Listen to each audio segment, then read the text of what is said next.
Hi, so this week we're talking about social justice. So, the golden rule that I would want to follow as a counselor is just to treat other people how I would want to be treated.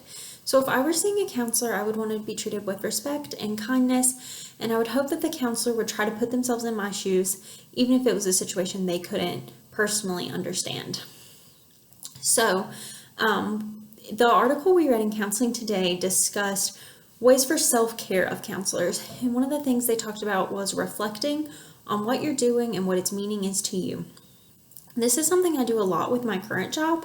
I'm a case manager for individuals with intellectual and developmental disabilities, and it can definitely be tiring to advocate continuously for these individuals. But I like to reflect back on the small changes I've been able to make for my clients. So sometimes that's getting them a service that they weren't eligible for or weren't getting for whatever reason. Teaching providers and school systems about their dreams and their strengths that haven't been recognized in the past. So those are definitely things that keep me going and keep me just loving my job. And as a counselor, I would hope that I'd kind of do that same thing at the end of the day, is just reflect on the good things that I've done, and not the harder times that you definitely have. So one verse that really sticks out to me in the Bible about social justice comes from Proverbs, and it is Proverbs 31, 8 through 9, and it says, "Speak up for those who cannot speak for themselves, for the rights of all who are destitute. Speak up and judge fairly, defend the rights of the poor and needy."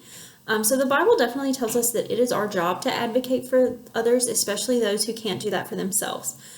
So as a counselor, I would hope that I do that in the same way that I do now as a case manager. So sometimes that means advocating to school systems. Sometimes it's advocating to other providers. Sometimes it's advocating to the state for services that are needed and aren't available. But I would say that the biggest way that I advocate tends to be educating others on what's available to them and to their family members. This is huge because there are some things that we just can't do for other people and that they have to kind of take on themselves. So educating them about what services are available and what they need to do to get those is huge.